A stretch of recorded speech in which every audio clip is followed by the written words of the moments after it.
A man was assaulted last night. He was walking on a residential street when he was hit with a clarinet, an oboe, and a violin. Police investigated and said it was an orchestrated attack.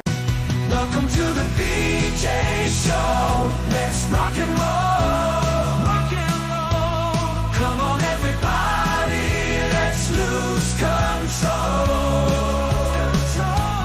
Brad and John, they're the ones to follow. Yeah, ready for the ride. It's the BJ Show. BJ Show. It is the BJ Show. Today's date is the 18th of November. John, this month is just flying by. I don't know about you.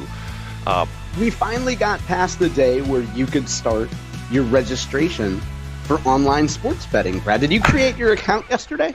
No, I didn't.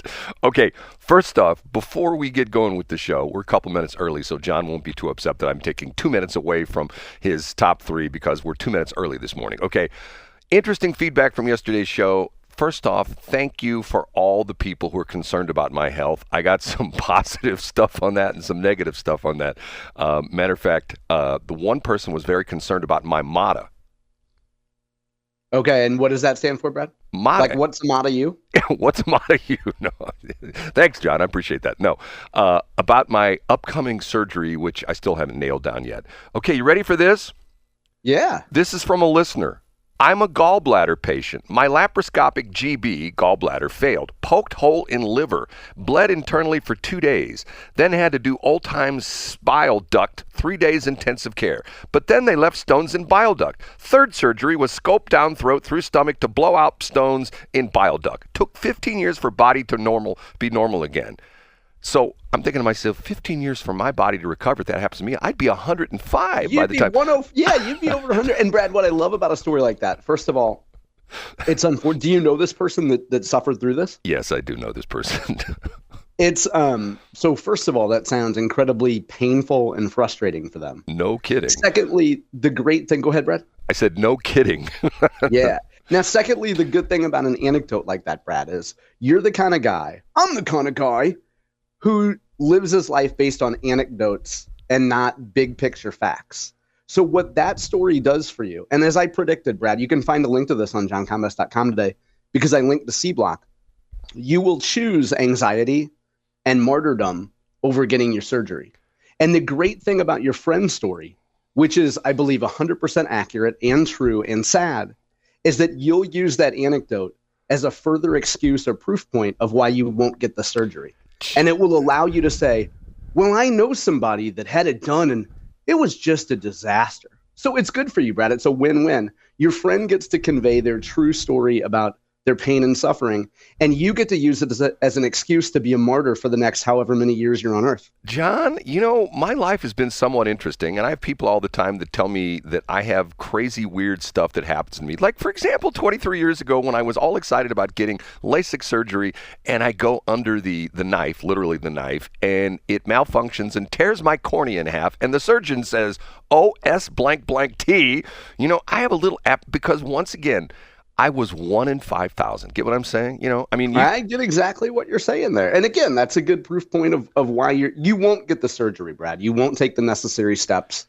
And for people like you, I can bait you and I can berate you, and it doesn't make any difference because you're not going to make the right health decision for you, and you're going to choose to be a martyr rather than doing what you need to do. Thanks, John. I appreciate that. Okay, second point.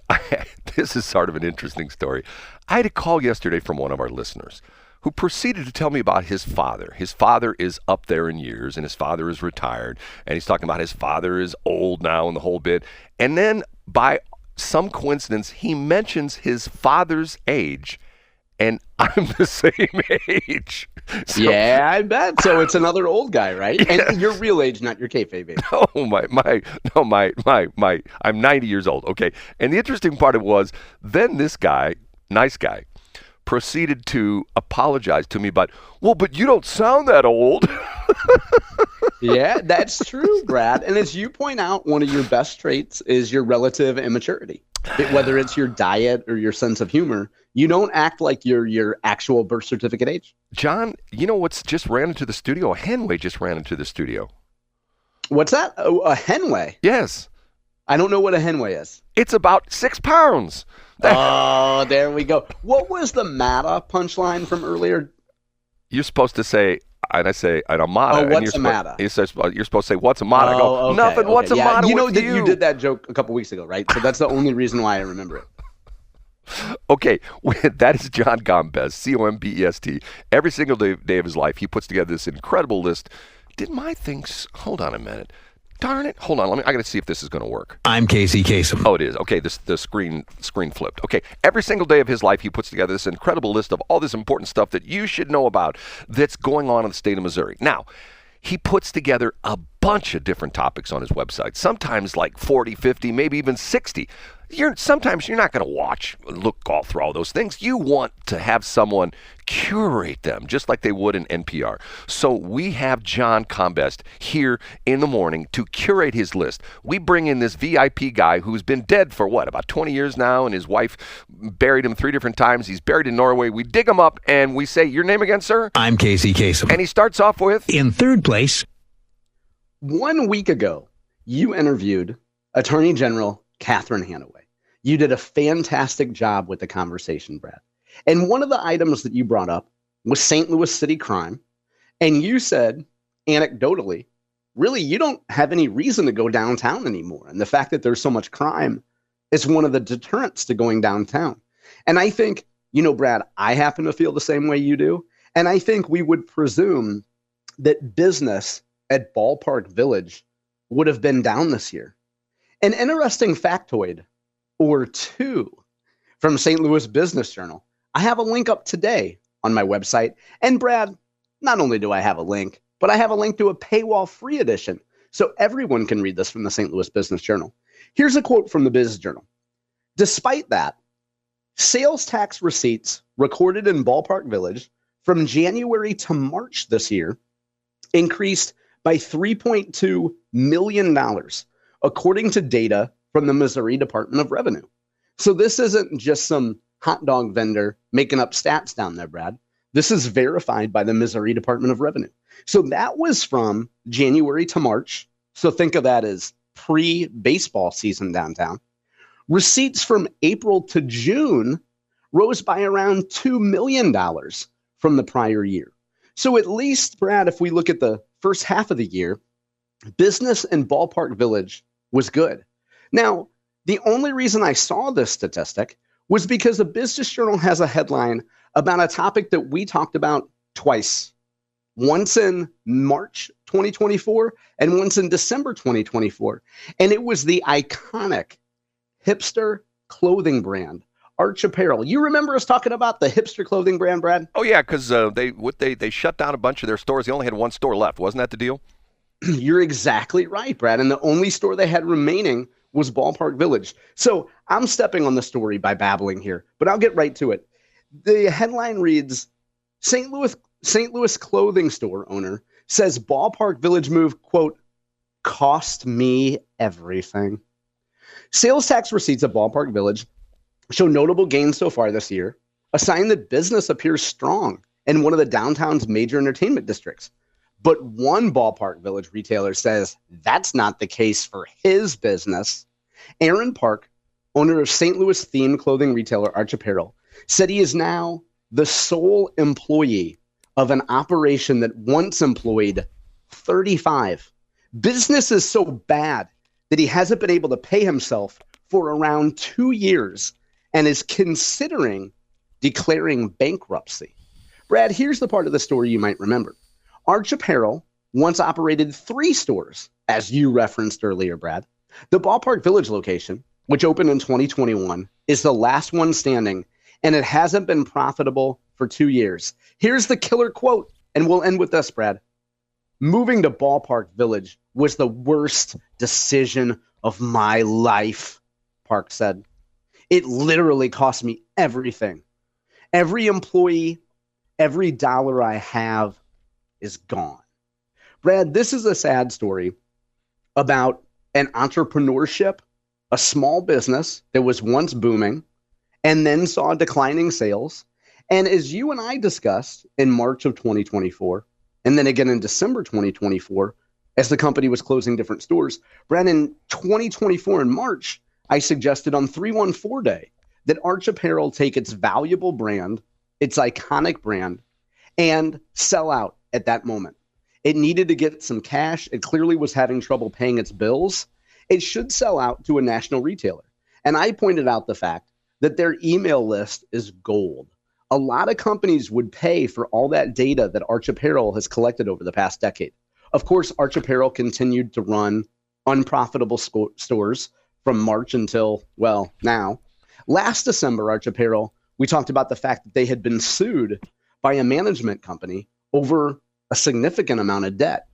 I repeated, Brad, that Arch Apparel should go to an online-only model, maybe keep their Ballpark Village store open a couple days a week for, just for appearance's sake, just to make it look like everything was okay. But they needed to focus on online sales.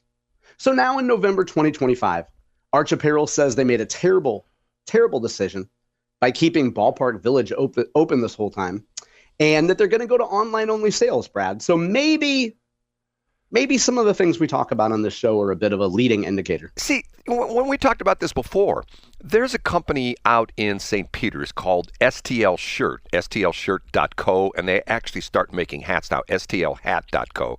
And I've actually had some shirts done out there. They used to be right off of Mid Rivers. Now they're off of 364 near, if you know where Harvesttown Industrial is. They're right along 364. They seem to be doing quite well. And what's interesting was they have a thing, and I thought to myself, what a great idea this is. They will do custom shirts for you where on your website, they will give you like, I guess, embed code or something like that. And they essentially are the back end. In other words, you can have your own apparel store on your website. You know what I'm talking about? To the point where Yeah, I get exactly what you're saying. So it's kind of like they're taking out the middleman where you could originally go to like Cafe Press t-shirt shop 20 years ago.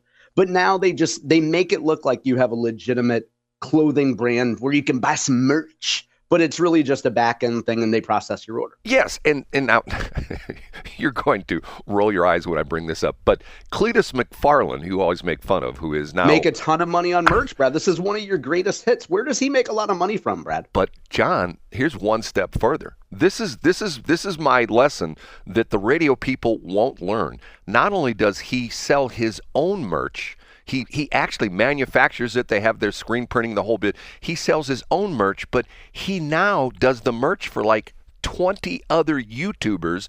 Where would you say that a rising tide affects other boats, Brad? Do you have an overdone, beat to death cliche for this? A rising tide raises all boats. See, I think that first off, if I'm not the world's best businessman, and you know that, John, but if this guy would have come to me and said, hey, my business is not going well, I think I'm going to go play at Ballpark Village, I'd say, what the F is wrong with you? That's the worst. Imagine the cost of keeping a store. We're not even talking shrinkage. We're not even talking when savages and hoodlums come in and steal stuff and damage stuff and loiter. We're not even talking about a typical urban sales experience. And we're talking about the idea of keeping the lights on at Ballpark Village. Yes, and can you imagine what, let me think about it. Those nice DeWitt people. They're probably charging them, maybe 50 cents a square foot, and they're paying probably not much down there. They're but paying Brad, his here's the thing utilities. though. There's probably a million fingers you could point at different people. At a certain point, I mean, if you go to, I read some discussion on this topic on Reddit, which is generally a place where anonymous people grind axes. But from what I read on Reddit, there's a lot of other St. Louis clothing operations that put together higher quality gear, stuff that doesn't fade in the wash, stuff that has actual creative designs, or might actually partner with the brand so you could get a real corporate logo and not some, catchphrase that doesn't actually mention the team. So I don't know. I think there's also a lot of people that would say that any businessman in this position, it comes down to ego, it comes down to hubris, and it comes down to, are you continuing to make bad business decisions because of your ego? Well, I don't know. The thing sounds crazy to me, but I mean, he was like, wasn't he one of like the darlings? Didn't they write all sorts of articles about him in the Business Journal and stuff like that? Oh, yeah, absolutely. Of course. Well, and because the clothing at one time, 7 years ago, was super popular. And I always say, Brad, I praise them all the time. If you walk through West County, if you're going on a nice day on a walk through a park in West County, you will see someone with the iconic STL logo. But I guess it shows you got to keep innovating and you have to keep being creative. Brad, you're creative about one idea, and that's in story number 2. John, I don't walk through West County. I walk through North County, and all my shirts come from a police supply place. They're made out of Kevlar. So let's move on to number 2. Up a notch to number 2. Brad, we're going to do something for the first time today in honor of your gallbladder issue. And you mentioned your colon yesterday. We're going to do a Brad cerebral colonic. Brad, in 10 seconds, can you give us your theory on what every state should do with their congressional districts? Well, you mean as far as like redistricting and stuff like that? Yeah, as far as mapping them, Brad. Make them squares and adjust the Yeah, squares. there you go. So, Brad, to quote Damon Dash, that's an idea that sounds smart to dumb people. So if you're not a Biggie bag bird brain, you probably know that there's something called the Voting Rights Act. And, Brad, every time you bring up your rectangle idea, and remind me, Brad, who is the source of your rectangle idea? I can't remember. That's the point, is that you don't remember. It's such a bad idea, you don't remember the idea. So one of the reasons why I point out why it can't happen is because we have something called the Voting Rights Act. And that ensures that minorities can be a majority in certain congressional districts. And unfortunately, Brad, we saved a whopping 3 minutes for the top 2 stories today. But I'll point people to Jason Rosenbaum's piece in St. Louis Public Radio today. Missouri AG argues St. Louis congressional district is an unconstitutional racial gerrymander. And in fact, when you dig deeper, you will see that Hanaway's office is pointing to a U.S. Supreme Court case in which the Trump administration is saying, hey, you know that whole idea that we should just hand over a bunch of minority districts to minorities because, well, just because they happen to be black or the color of their skin, that's not really fair. So in other words, Hanaway's going on the record and saying, hey, you know, the fact that we have that St. Louis district that's mostly black might not be legal, might not be constitutional. I'm oversimplifying this, Brad. And Jason Rosenbaum, because of his excellent institutional knowledge, points out the arguments against that Hanaway argument, citing the great William L. Clay, Lacey Clay's dad, among other topics there. So folks can go read it. And the bottom line, Brad, as I always do on this show, constantly praising you, your Nimrod idea of taking squares and blocks and rectangles could one day actually happen. I don't understand why it doesn't. And by the way, can I compliment you on something? Yeah, go ahead. And Brad, how much is a Biggie bag now? Weren't you recently complaining about the fact that they're like $5.12 now instead of $5? No, they're $5, but the $5 value meal at McDonald's became a $5.50 value okay, meal. yeah, That's you were going to give me an underhanded compliment. Go ahead. Okay. First up, now I'm going to give you a positive compliment. You have elevated yourself to rarefied atmosphere. Okay, you ready for this? Yeah, I'm ready. This is like who you're competing with now. Ready? Yep. If someone on this committee then starts talking about somebody's bleach blonde, bad built butch body, that would not be engaging in personalities, correct? A what now? Because John just called me a Biggie bag bird brain. So I did. I'm proud of that. You are now in Miss Crockett's. It's almost as good as having a low effort generic AI song say that my website is as fresh as a pod. See, but here's what's interesting about that is, John, and by the way, I need to talk to you about... It's 7:20. Go ahead, Brad. Tell us another diversionary anecdote. A pod is like a podcast, and they're fresh. They're fresh off the recorder. It's fresh as a pod. Wow, that's remarkably insulting. You know what's not insulting? The subject of story number 1. The number 1. Last night in St. Joseph, Missouri, the Missouri Republican Party had a wildly successful fundraiser that raised over $300,000. Brad, we're up against time, unfortunately, and I don't have time to go into more detail here. But we've read recent headlines about how much money Mike Kehoe has been raising for his reelection campaign. In fact, the great Sean Fury helped Governor Kehoe raise apparently around $1 million. I believe the event was last week in Kansas City. So Governor Kehoe is gearing up for 2028. But let's not forget the Missouri Republican Party. It's not all about the top of the ticket. Sometimes you got to build the party infrastructure. And that's what Peter Kinder has done as the leader of the Missouri Republican Party. And I should also point out Miles Ross. I should point out Jennifer Bukowsky. If I forget your name, blame it on the middle-aged brain and not my heart. 300 grand raised last night in St. Joseph, Missouri, Brad. Pete Mundo, our friend from Kansas City, was the master of ceremonies. Scott Fawn was there. The great Ethan Schmidt from the Herzog Foundation was there. And I'd be remiss if I didn't point out that this was to honor the late Stanley Herzog. He passed away in 2019. He was the leader of a giant construction company, a giant contracting company, Herzog, over on the western part of the state. So, Brad, this goes to show that we might hear about individual candidate fundraising. Yesterday, we talked about Bill Eigel. Last week, we saw Governor Kehoe raise a ton of money for 2028.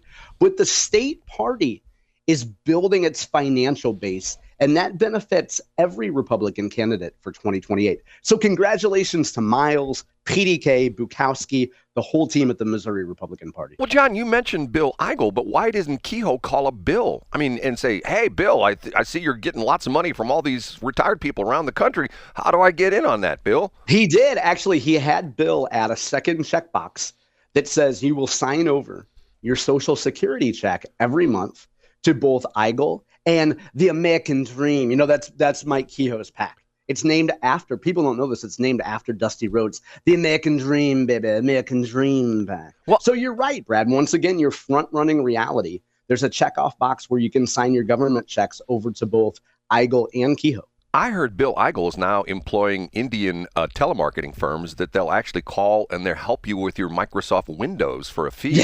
They will. And they'll say, we have noticed suspicious report. Did you file this charge? They'll say, hi, this is Bob from Microsoft. Right. It's always them, Brad. It's always them. Okay, John. And by the way, you know, I wanted you to know something. You're concerned about time. You're actually running into the B block. But you know what? If you took 8 minutes of my 15-minute B block, you know, I want to make it perfectly clear that you have carte blanche with your time. Oh, Brad, that's magnanimous of you. I'm not going to hit the buzzer or anything like that, you know, like when you're going too long. Yeah, but I also have respect for your time, Brad. And ever since you gave up on bradstop3.com as a domain, I know that you don't have to go in after the show and actually put your stuff on a website.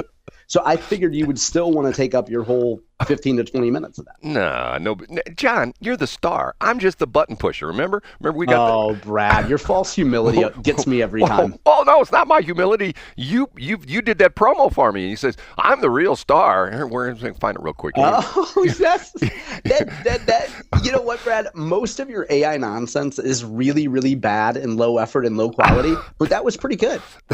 Hold, let me see if this is it. Hold on, man. Every morning. No, that's the idiotic AI song. Hold on.